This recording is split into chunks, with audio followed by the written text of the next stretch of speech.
10th के छात्र हैं और बोर्ड परीक्षा 2024 की आप तैयारी कर रहे हैं तो ये वीडियो आप सभी बच्चों के लिए स्पेशल वीडियो है। तो इस वीडियो को आपको कंप्लीट देखना है और आज के इस वीडियो के अंदर मैं आपको कक्षा 10 हिंदी व्याकरण के महत्वपूर्ण प्रश्न बताने वाला हूं जो आपके 2024 की बोर्ड परीक्षा में आने वाले हैं और ये क्वेश्चन आपके 100% आएंगे। इसके अलावा आपको जो हिंदी व्याकरण की जो बुक है, कोई भी बुक है, वो आपको पढ़ने की आवश्यकता नहीं होगी, केवल आपको यही क्वेश्चंस तैयार करने हैं और इन क्वेश्चंस के अलावा आपको एक भी प्रश्न तैयार नहीं करना है। यानी हिंदी व्याकरण के जितने भी इंपॉर्टेंट क्वेश्चंस हैं जो आपके 2024 की बोर्ड एग्जाम में 100% आने वाले हैं, वो सभी क्वेश्चंस मैं आपको इस वीडियो के अंदर बताने वाला हूं। अगर आपने इस वीडियो को कंप्लीट देख लिया और ये ऑल क्वेश्चंस आपने एग्जाम से पहले अच्छे से आपने तैयार कर लिए तो 2024 की बोर्ड परीक्षा में हिंदी व्याकरण यानी हिंदी का जो पेपर आएगा तो हिंदी व्याकरण के जितने भी क्वेश्चंस आपके एग्जाम में आएंगे उनमें एक भी क्वेश्चन, एक भी अंक आपका नहीं कटेगा, क्योंकि सारे क्वेश्चंस आपके इसी में से आने वाले हैं। तो जितने भी क्वेश्चंस मैंने सिलेक्ट किए हैं सभी क्वेश्चंस आपके गारंटेड हैं और ये क्वेश्चन आपके 100% बोर्ड परीक्षा 2024 में आने वाले हैं। अगर आपने इन क्वेश्चंस को तैयार कर लिया तो 10 नंबर है वो आप पक्का कर सकते हैं। बच्चों, जैसा कि आप यहाँ पर देख सकते हैं कक्षा 10वीं और हिंदी व्याकरण के सभी महत्वपूर्ण प्रश्न जो आपके 2024 की बोर्ड परीक्षा में आने वाले हैं और इनके अलावा आपको हिंदी व्याकरण का एक भी क्वेश्चंस नहीं पढ़ना है, कोई भी बुक आपको नहीं पढ़नी पड़ेगी और ये 10 नंबर है हिंदी व्याकरण के, ये आप पक्का कर सकते हैं बोर्ड परीक्षा 2024 में। तो प्यारे बच्चों, सबसे पहले आपको यहाँ पर आप देख सकते हैं प्रश्न संख्या 1 है आपके कि प्राय गुण दोष अवस्था व्यापार और अमूर्त भाव तथा क्रिया किस संज्ञा के अंतर्गत आते हैं। यानी प्राय गुण दोष अवस्था व्यापार अमूर्त भाव तथा क्रिया है वो किस संज्ञा के अंतर्गत आते हैं। तो साथ में मैं आपको सॉल्यूशन भी बताऊंगा। तो इसका आंसर आपके क्या होगा, भाववाचक संज्ञा। यानी भाववाचक संज्ञा के अंतर्गत आपके गुण दोष अवस्था व्यापार अमूर्त भाव तथा क्रिया वो आते हैं। तो ये वाला क्वेश्चन आपको अच्छे से तैयार करना है।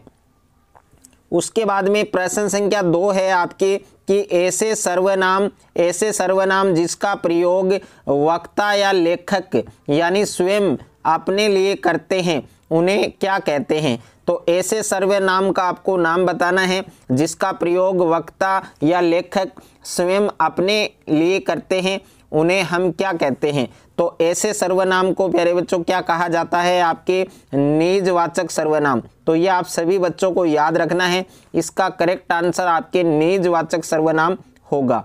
और इसी में से आपके हिंदी व्याकरण के इसी में से क्वेश्चंस है वो आपकी बोर्ड परीक्षा 2024 में आने वाले हैं। तो एक भी प्रश्न को आपको मिस नहीं करना है, तो इसलिए वीडियो को पूरा देखना है।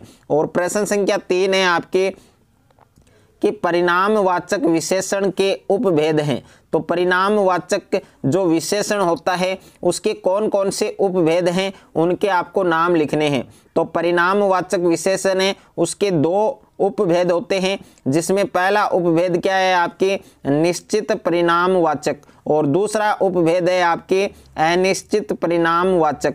तो इन दोनों उपभेद के बारे में आपको अच्छे से याद करना है, यानी ये दोनों उपभेद आपको अच्छे से याद करने हैं। उसके बाद में प्रश्न संख्या 4 है आपके कि विशेषण की परिभाषा देते हुए विशेषण के कोई 2 भेद लिखिए। यानी इसमें आपको 2 क्वेश्चन पूछे हैं, एक तो विशेषण की परिभाषा पूछी है और दूसरा क्वेश्चन है आपके इसमें कि जो विशेषण है उसके कोई 2 भेद आपको लिखने हैं, कोई 2 प्रकार आपको लिखने हैं। तो सबसे पहले आपको विशेषण की परिभाषा लिखनी है और इस प्रकार से आपको लिखना है हेडिंग में विशेषण और इसके नीचे आपको अंडरलाइन भी करना है। तो जो एग्जाम में जो क्वेश्चंस हैं वो इसी प्रकार से आपको करना है कॉपी में। और विशेषण की परिभाषा क्या होती है कि संज्ञा और सर्वनाम शब्दों की विशेषता बताने वाले शब्दों को क्या कहा जाता है? विशेषण कहा जाता है। यानी संज्ञा और सर्वनाम शब्द हैं, उनकी विशेषता बताने वाले जो शब्द हैं उनको हम क्या कहते हैं? विशेषण कहते हैं। और विशेषण के जो भेद हैं, जो प्रकार हैं, वो कोई 2 भेद आपको लिखने हैं। तो विशेषण के 4 भेद होते हैं। तो मैं आपको इसमें 2 भेद के नाम पूछे हैं, तो 2 भेद आपको लिखने हैं। तो इसमें पहला भेद क्या है? आपके गुणवाचक विशेषण, और दूसरा है आपके परिणामवाचक विशेषण। तो इन दोनों भेदों के बारे में भी आपको अच्छे से याद करना है। उसके बाद में प्रश्न संख्या 5 है आपके। प्रश्न संख्या 5 में आपको क्या पूछा गया है? जिस वाक्य में क्रिया का प्रभाव या फल केवल कर्ता पर ही पड़ता है उसे हम कौन सी क्रिया कहते हैं? तो देखिए, जिस वाक्य में क्रिया का प्रभाव या फल केवल कर्ता पर ही पड़ता है उसे हम कौन सी क्रिया कहते हैं? तो उस क्रिया को क्या कहा जाता है? अकर्मक क्रिया कहा जाता है। और ये क्वेश्चन आपके इस प्रकार से भी पूछा जा सकता है कि अकर्मक क्रिया है उसकी परिभाषा लिखिए, या अकर्मक क्रिया किसे कहते हैं।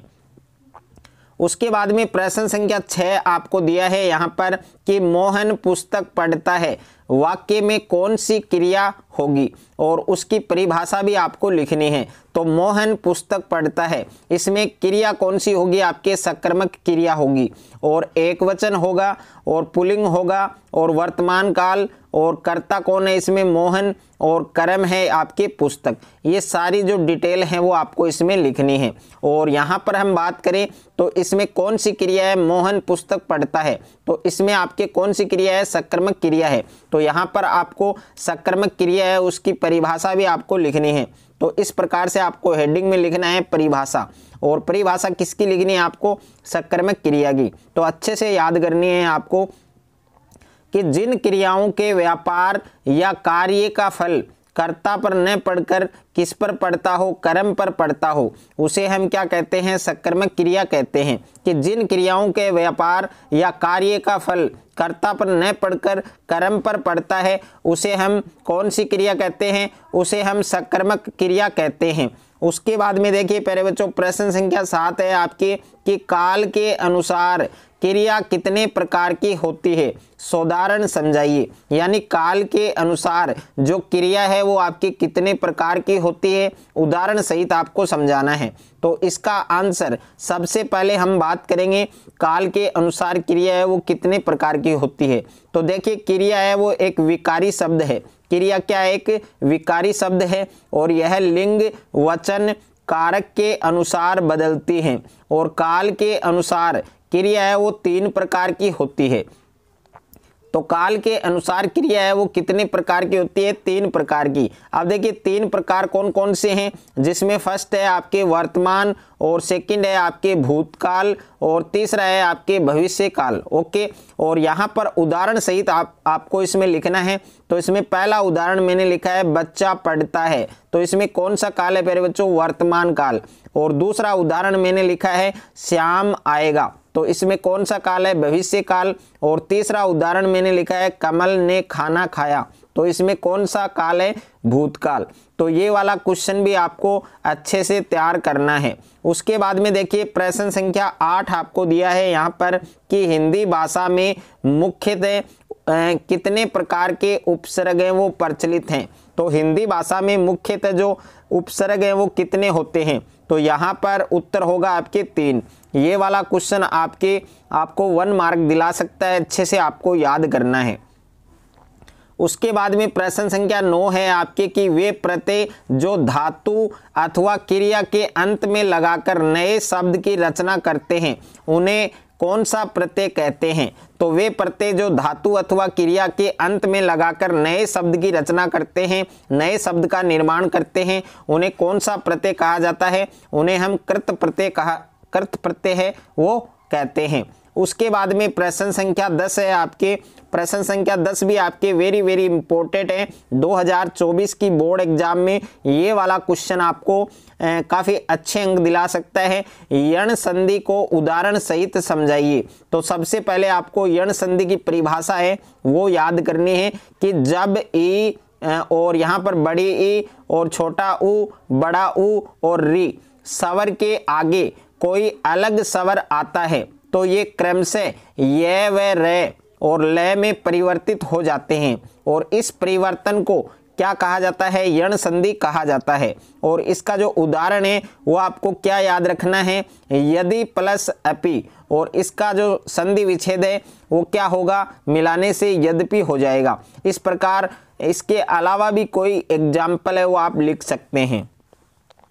प्रश्न संख्या 11 है आपके कि द्वंद्व समास को उदाहरण सहित समझाइए। तो द्वंद्व समास है उसको आपको उदाहरण सहित समझाना है, यानी सबसे पहले आपको द्वंद्व समास की परिभाषा याद करनी है। तो हेडिंग में आपको लिखना है द्वंद्व समास। और द्वंद्व समास की परिभाषा क्या होती है कि जिस समस्त पद में दोनों पद प्रधान हो, कि जिस समस्त पद में दोनों पद प्रधान हो उसे क्या कहा जाता है, उसे द्वंद्व समास कहा जाता है। और इसके उदाहरण क्या हैं आपके, भाई बहन और माता पिता, रात दिन, ये सब किसके एग्जाम्पल हैं, ये आपके द्वंद्व समास के उदाहरण हैं।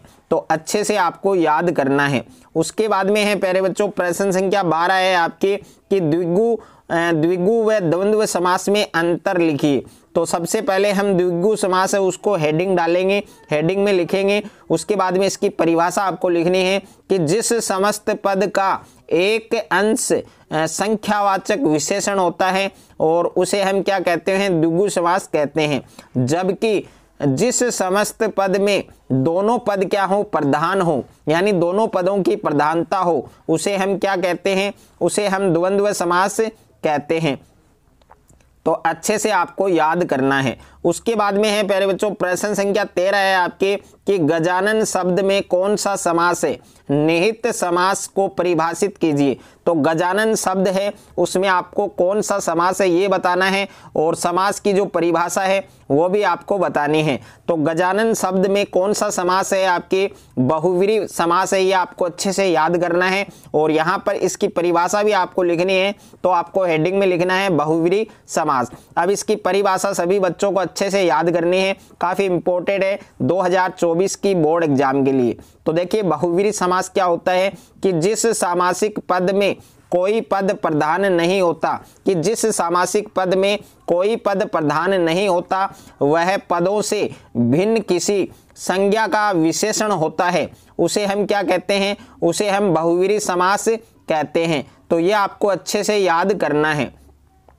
उसके बाद में प्रश्न संख्या 14 है आपके कि निम्न मुहावरों का अर्थ स्पष्ट कीजिए और वाक्य में प्रयोग कीजिए। तो देखिए अर्थ है वो मैं इस वीडियो के अंदर आपको बता रहा हूं। अगर आपको वाक्य में प्रयोग करना आ रहा है तो आप कर सकते हैं, अगर आपको नहीं आ रहा है तो ये आप सभी बच्चे कमेंट बॉक्स में बता सकते हैं। यहाँ पर पहला है आपके नाक काटना। तो नाक काटना इस मुहावरे का अर्थ क्या होगा प्यारे बच्चों, अपमानित करना या घमंड करना। और दूसरा मुहावरा है आपके कि हवा से बातें करना। तो हवा से बातें करना इस मुहावरे का अर्थ क्या होगा, तेज गति से चलना, यानी तेज गति से चलना। और तीसरा है आपके कि मन में चक्री होना। तो मन में चक्री होना इस मुहावरे का अर्थ क्या होगा कि मन में दृढ़ता तथा एकाग्रता का अभाव होना। तो ये आपको अच्छे से याद करना है। उसके बाद में देखिए यहाँ पर 4 नंबर मुहावरा है आपके कि अपनी प्रशंसा समय करना। तो इसका होगा अपने मुँह मियाँ मिट्ठू बनना, इस मुहावरे का अर्थ होगा। और 5 नंबर मुहावरा है आपके रंग जमना। तो रंग जमना इस मुहावरे का अर्थ क्या होगा, धाक जमाना। और 6 नंबर मुहावरा है आपके आसमान सिर पर उठाना। तो इस मुहावरे का अर्थ क्या होगा, हल्ला मचाना। और 7 नंबर मुहावरा है आपके ओखली में सिर देना। तो ओखली में सिर देना इस मुहावरे का अर्थ क्या होगा, जानबूझकर संकट मोल लेना। उसके बाद में देखिए प्रश्न संख्या 15 है आपके कि निम्न लोकोक्ति का अर्थ स्पष्ट कीजिए। तो इसमें पहली लोकोक्ति है कि चुपड़ी और दो दो। तो चुपड़ी और दो दो इस लोकोक्ति का अर्थ क्या होगा प्यारे बच्चों, इच्छित वस्तु दो गुनी मात्रा में प्राप्त करना, कि इच्छित वस्तु है वो 2 गुनी मात्रा में प्राप्त करना। और दूसरी लोकोक्ति है आपके कि 9 दिन चले 2.5 कोस। तो 9 दिन चले 2.5 कोस। तो तो इस लोकोक्ति का अर्थ क्या होगा? बहुत धीमी गति से चलना। और 3 नंबर लोकोक्ति है आपकी कि छोटा मुंह है बड़ी बात। तो इस लोकोक्ति का अर्थ क्या होगा कि छोटे व्यक्ति द्वारा बड़ी बड़ी बातें करना। और इनका जो वाक्य में प्रयोग है वो भी आपको अच्छे से आना चाहिए। अगर आपको नहीं आ रहा है तो ये आपको कमेंट बॉक्स में बताना है। 4 नंबर है आपके एक सादे सब सदे सब सादे सब जाए। तो इस लोकोक्ति का अर्थ क्या होगा? मूल कार्य की ओर ही ध्यान देना चाहिए। और 5 नंबर लोकोक्ति है कि दाल बात में मुसल चंद। तो इस लोकोक्ति का अर्थ क्या होगा कि किन्हीं दो के बीच में बाधक या रुकावट। ओके, तो प्यारे बच्चों जितने भी क्वेश्चंस मैंने इस वीडियो के अंदर आपको बताए हैं सारे क्वेश्चन आपको तैयार करने हैं। इनके अलावा आपको एक भी क्वेश्चन पढ़ने की आवश्यकता नहीं है। सारे क्वेश्चन जितने भी व्याकरण के क्वेश्चन आएंगे आपके पेपर में 2024 की बोर्ड परीक्षा में हिंदी व्याकरण के जितने भी क्वेश्चन आएंगे वो सारे क्वेश्चन इन्हीं में से आएंगे। तो अच्छे से आपको तैयार करना है। अगर आपको ये वीडियो अच्छा लगे तो वीडियो को आप ज़्यादा से ज़्यादा लाइक करें, ज़्यादा से ज़्यादा शेयर करें। और जिन बच्चों ने अभी तक चैनल को सब्सक्राइब नहीं किया है तो सब्सक्राइब कर लीजिए और साथ में नोटिफिकेशन बेल को प्रेस कर लीजिए ताकि इस प्रकार कक्षा 10th से रिलेटेड कोई भी वीडियो आपके मिस ना हो।